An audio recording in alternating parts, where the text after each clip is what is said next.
Baik, Assalamualaikum warahmatullahi wabarakatuh. Alhamdulillah, puja dan syukur kita senantiasa panjatkan kepada Allah Subhanahu wa Ta'ala. Sampai pada hari ini kita masih bisa diberikan kesehatan, kita diberikan kelayakan, kita diberikan kesempatan untuk beramal soleh, insya Allah. Dan terutama kita diberikan keimanan. Dan keimanan ini adalah sesuatu yang paling berharga bagi kita semuanya sebagai seorang muslim. Walaupun tentunya kita bertambah berat ya pada hari ini, bertambah besar, bertambah lebar. Ya inilah konsekuensi daripada di rumah aja ya, daripada lockdown. Kalau istri sudah masak itu rasanya akan sangat sulit untuk bisa menolak masakan istri. Dan itu adalah sesuatu yang lumrah ya, saya pikir sesuatu yang biasa. Nah, hari ini teman-teman sekalian, saya akan live dalam waktu kurang lebih 20 menit. Kenapa? Karena coba ini adalah live sekaligus ngerekam di saat yang sama. Dan kita berharap ada kebaikan daripada rekaman ini yang nanti bisa di-share kepada teman-teman yang lain. Seperti janji saya coba akan share tentang, sebelum tanya jawab ya teman-teman sekalian, saya akan coba share tentang mencari pasangan ya. Jadi sesuatu yang sangat sering ditanya oleh teman-teman sekalian. Bagaimana cara kita untuk mencari satu orang pasangan? Sebelum saya berbicara tentang pasangan, saya coba akan sedikit cerita tentang mencari kayu di hutan. Jadi gini teman-teman sekalian, ada seseorang yang ketika itu dia diminta untuk mencari kayu bakar, nggak kayu bakar lah, yang mencari kayu. Dan dia diminta masuk ke hutan dan disuruh untuk mencari kayu, dan aturannya cuma satu.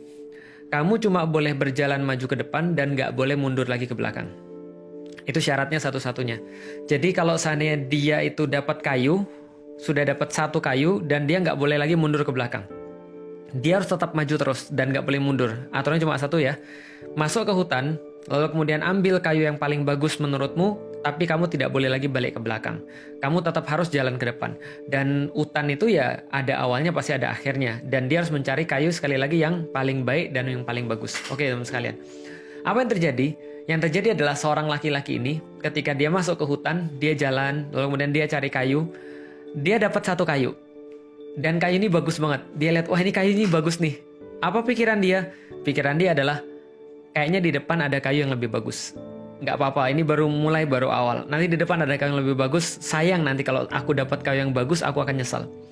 Setelah itu dia tinggalkan kayu tadi, karena aturannya dia cuma boleh ngambil satu kayu, dan cuma boleh maju ke depan dan nggak boleh mundur lagi. Akhirnya dia maju lagi. Setelah dia maju lagi, dia lihat lagi kayu lebih bagus lagi. Wah ini kayunya lebih bagus, lebih mulus, lebih keren, lebih indah. Tapi ini kan baru belum juga setengah jalan. Nantilah di depan kayaknya pasti ada kayu yang lebih bagus lagi. Akan ada kayu lagi yang menanti yang lebih bagus. Akhirnya dia tetap maju lagi. Dan benar, pertengahan jalan dia temukan kayu yang lebih bagus lagi. Bentuknya lebih bagus, lebih cerah warnanya. Lalu kemudian secara kekerasan lebih keras daripada kayu yang di awal-awal tadi. Maka dia bilang, wah aku dapat kayu ini, apa aku ambil aja ya? Lalu kemudian dia pikir, kalau seandainya trennya kayak begini nih, jadi kalau trennya adalah ada kayu yang lebih bagus, ada kayu bagus, ada kayu yang lebih bagus lagi, ada kayu yang lebih bagus lagi, ada kayu yang lebih bagus lagi, kayaknya di depan ini mesti ada kayu yang lebih bagus lagi. Dan ternyata betul, dia dapat kayu yang lebih bagus. Dan dia berharap di depan dia akan mendapatkan kayu yang lebih bagus lagi, dia tinggalin kayu yang tadi, akhirnya dia jalan lagi, tanpa terasa dia sudah hampir sampai ke ujung. Lalu kemudian dia dapat satu kayu, ternyata kayunya nggak sebagus yang dia temukan di tengah tadi.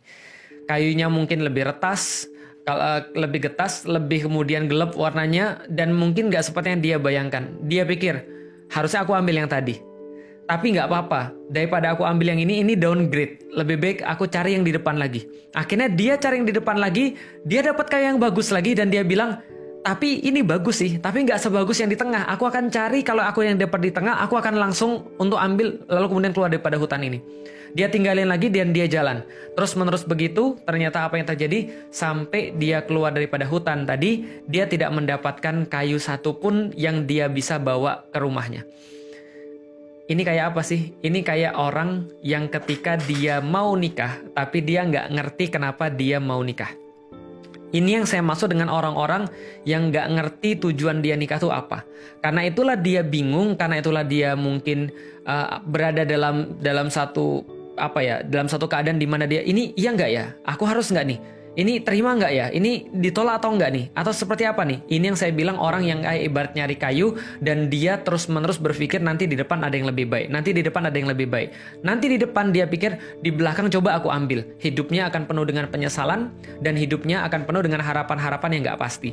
Karena manusia itu senantiasa berada di antara dua. Antara harapan dan antara penyesalan. Nah, bagaimana supaya kita ini tetap punya harapan? Dan harapan kita tuh tidak panjang angan-angan, tidak masuk ke sana. Dan bagaimana caranya agar kita tuh tidak menyesal. Nah, ini ceritanya.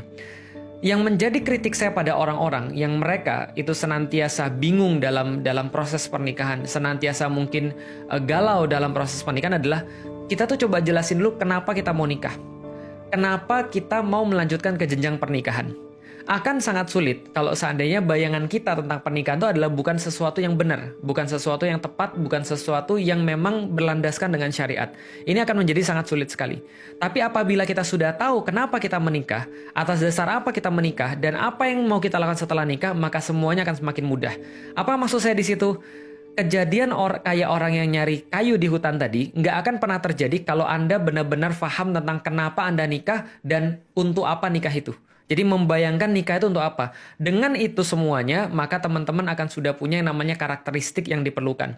Contoh misalnya, saya secara pribadi misalnya, saya pernah bilang sama Ummu Alila, kalau seandainya saya nyari kamu, saya nikahin kamu, mungkin gara-gara fisik. Mungkin sekarang saya akan menyesal. Kenapa? Akan banyak fisik yang lebih baik daripada istri kita. Kenapa bisa begitu? Ya rumput tetangga senantiasa lebih hijau. Karena yang namanya cantik itu kan bukan hanya berdasarkan fisik, tapi berdasarkan perasaan, berdasarkan penasaran dan seterusnya. Akan ada yang lebih baik, akan ada yang lebih bagus. Kalau saya nikahi dia karena fisik, mungkin saya sekarang merasa menyesal. Lalu kemudian berpikir, kenapa saya nggak sama ini aja ya? Coba dulu saya belum menikah, mungkin saya bisa sama ini. Kenapa? Karena dia nggak punya karakteristik yang dia inginkan. Dia nggak punya orang yang dia jadikan sebagai standar ketika dia mau nikah. Apa keinginan dia ketika nikah? Saya nikah sama istri saya bukan karena itu semua. Saya nikah sama istri saya jelas. Kenapa? Karena saya menginginkan seorang perempuan yang bisa mendukung saya di dalam dakwah dan dia bisa menjadi ibu daripada anak-anak saya. That's enough. Itu yang saya inginkan. Jadi ketika saya ditanya pada diri saya ditanya sama orang lain atau saya bertanya pada diri saya sendiri, untuk apa sih kamu nikah, Lik? Saya nikah untuk dakwah. Maka yang saya perlukan untuk dakwah adalah satu, orang yang mau mendukung saya di dalam dakwah saya. Dua, orang yang bisa mengurusi anak-anak saya yang kelak nanti akan meneruskan langkah-langkah dakwah saya. Ini yang saya perlukan dan ini yang saya cari. Maka ketika saya cari, lalu kemudian saya lihat, ada orang yang cantik. Ada orang yang kemudian sangat playful. Ada orang yang sangat-sangat ya pokoknya seksi misalnya, taruhlah, dan segala macam. Saya bilang dalam diri saya pengen dengan orang kayak begini, seksi, playful, putih, lalu kemudian hidupnya main-main, kaya dan segala macamnya. Taruhlah misalnya ada yang kayak gitu yang mau sama saya, taruhlah gitu kan ya. Tapi saya pikir, iya ini kalau untuk diajak main ya mungkin iya, kalau untuk diajak pacaran mungkin iya. Tapi yang saya perlukan kan bukan pacaran. Yang saya perlukan adalah ibu daripada anak-anak saya. Maka yang saya cari apa? Yang saya cari adalah orang-orang yang keibuan, yang punya rasa feminitas yang tinggi, rasa keibuan yang tinggi. Saya bisa bayangin dia ketika jadi ibu daripada anak-anak saya. Maka kemudian saya nikahi istri saya yang sekarang, Ummu Alila, karena saya punya standar seperti apa kehidupan saya ke depan. Apa yang saya cari ke depan. Ketika saya cari ke depan adalah orang-orang kayak begini, maka saya nggak perlu yang lain selain apa yang saya perlukan. Adapun kalau saya dapat yang cantik, yaitu adalah bonus. Ya kan laki-laki pasti nyari yang cenderung dong. Dan yang cenderung itu kan termasuk secara wajah. Maka ketika saya ngelihat dia saya demen, saya ngelihat dia saya tenang, saya ngelihat dia saya senang, itu cukup bagi saya. Sakinah bagi saya selesai. Saya nggak perlu lagi yang lain. Contoh misalnya tingkat keputihan segini, ya nggak perlu. Makanya istri saya nggak putih. Dan bagi saya nggak ada masalah. Dan saya nggak pernah menyesali sampai hari ini ketika nggak milih istri yang putih. Kenapa? Karena saya nggak mau jadi seperti orang yang disuruh nyari kayu di hutan, lalu kemudian dia maju terus untuk mengharapkan yang lebih baik, lalu kemudian di ujung dia berakhir dengan penyesalan. Dan ini banyak yang terjadi pada zaman sekarang. Seperti apa zaman sekarang yang terjadi? Nah, coba lihat teman sekalian.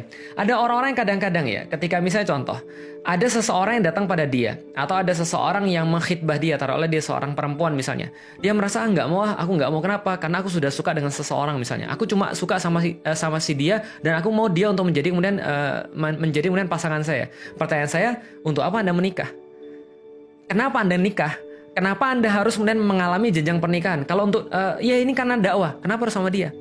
Oh, karena dia memiliki kemudian kemampuan dengan Al-Quran. Kalau yang lain juga punya kemampuan Al-Quran misalnya, apakah kita mau?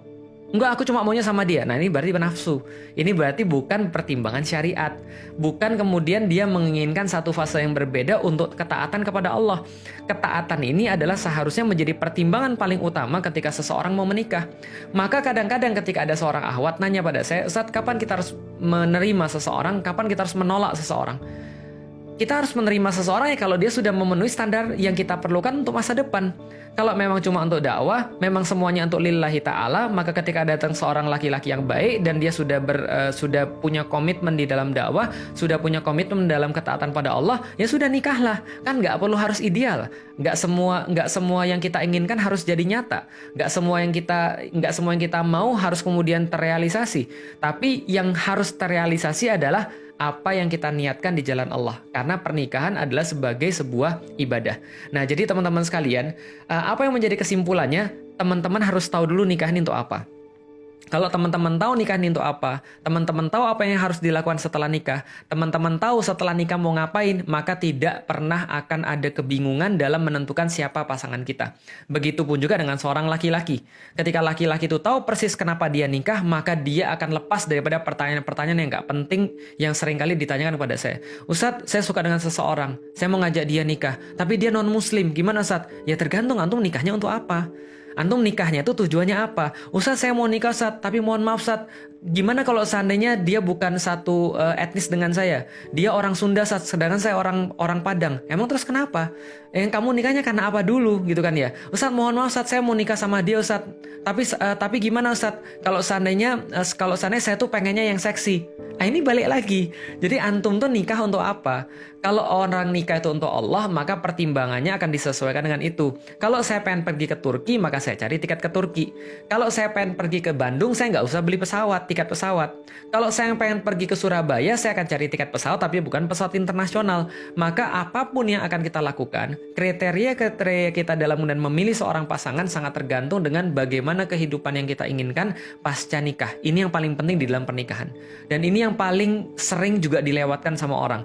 Tanpa kita sadari, walaupun seolah-olah kita merasa kita sudah ngaji, kita merasa kita sudah punya pandangan islami, kita merasa kita sudah orang dakwah, tapi kadang-kadang apapun yang kita putuskan itu ternyata tidak berdasarkan apa yang dakwah perlukan, tapi berdasarkan mungkin hawa nafsu kita. Karena itulah kita seringkali memilih dalam arti kemudian kalau nggak sama dia kita nggak mau. Padahal ya emang harus begitu? Kan enggak. Maka ada orang yang bilang, Ustaz, gimana kalau seandainya saya mau sama seseorang, dia nggak mau sama saya? Ya gampang, antum pergi aja naik ke pohon kelapa, lalu dari sana ngapain Ustaz, loncat? Enggak. Dari sana antum lihat masih banyak laki-laki yang lain, masih banyak perempuan-perempuan yang lain. Kan nggak harus dia. Harus dia itu adalah pandangan yang salah. Suatu waktu ada teman saya mau nikah. Ketika teman saya mau nikah, lalu kemudian dia suka dengan seorang akhwat, dia mengkhidbah akhwat tadi, kemudian akhwat tadi menolak. Lalu kemudian teman saya ini stres, depresi. Lah kenapa? Karena dia sudah membayangkan hidup dia sama akhwat yang tadi. Akhwat ini keren, akhwat ini cantik, akhwat ini cerah kulitnya. Lalu kemudian juga dari keluarga yang berada, jago lagi bahasa Arabnya. Tapi dia nggak mau sama teman saya. Teman saya depresi. Teman saya kemudian bilang, tapi kan saya kan sudah berusaha untuk menikah karena Allah dan segala macamnya. Saya bilang, bro, kamu benar-benar nikah sama Allah atau tidak? Kenapa? Karena kalau kamu nikah sama Allah dan perempuan tuh nggak mau sama kamu nggak akan sesetres ini. Kenapa? Karena nggak harus dia.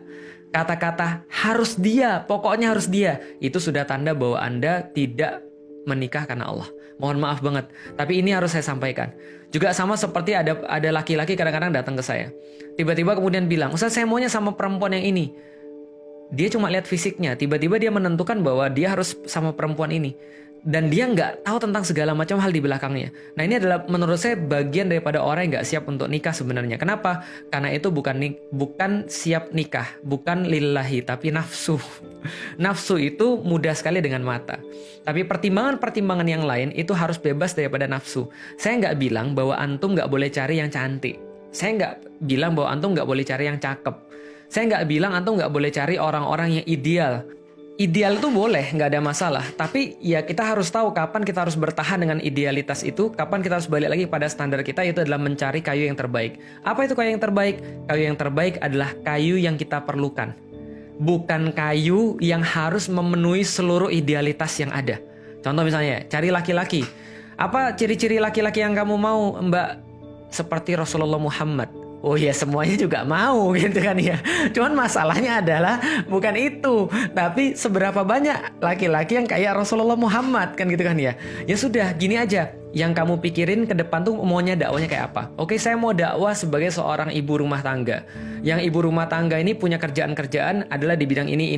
Oke, carilah laki-laki yang bisa kemudian untuk menerima itu. Carilah laki-laki yang bisa memenuhi kemudian dakwah-dakwah kita. Sama kayak laki-laki. Kamu mau apa masa depanmu? Carilah perempuan yang kayak gitu. Kalau dia sudah memenuhi, maka nggak ada alasan bagi kita untuk menunda pernikahan, saya pikir. Atau ya tadi galau atau bingung ketika kita mau dengan seseorang tapi orang itu nggak mau sama kita. Jadi kira-kira gitu. Oke, itu adalah yang pengen saya sampaikan tentang kisah orang yang mencari kayu di hutan. Artinya jangan sampai teman-teman jadi orang kayak gitu. Kenapa dia bingung? Karena dia nggak punya standar dari awal. Kenapa dia bingung? Karena dia nggak tahu apa yang dia cari. Gitu loh maksudnya. Sehingga dia nggak punya batasan-batasan tertentu. Kalau misalnya dia sudah punya batasan tertentu, dia sudah tahu apa yang dia cari, maka dia datang. Begitu selangkah dua langkah, dia sampai di hutan itu. Kemudian dia sudah menemukan, oke, kayu yang saya perlukan adalah kayu untuk menopang hidup saya.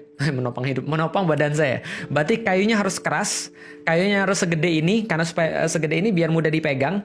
Kayunya juga harus setinggi, misalnya contoh ya minimal 1,5 meter biar saya bisa dijadikan pegangan. Preferable kalau ada pegangan di atasnya bentuknya begini, terus saya bisa pegang dan nggak terlalu capek. Tapi kalau nggak ada, saya tahu apa yang saya cari. Oke, begitu dia dapat, dia ambil, dan ketika dia jalan ke depan, dia cuma boleh ngambil satu, lalu kemudian dia jalan ke depan, dia menemukan yang lebih bagus, maka dia nggak akan ganti. Dia sudah puas dengan apa yang dia pilih, dia sudah konten dengan apa yang dia pilih. Kenapa? Karena dia tahu untuk apa dia mencari kayu.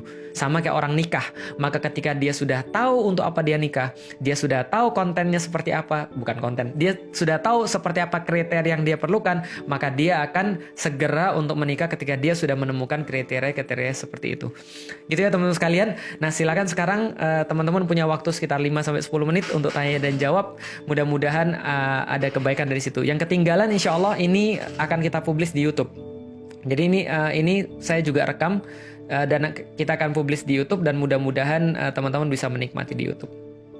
Karena ada kamera di situ.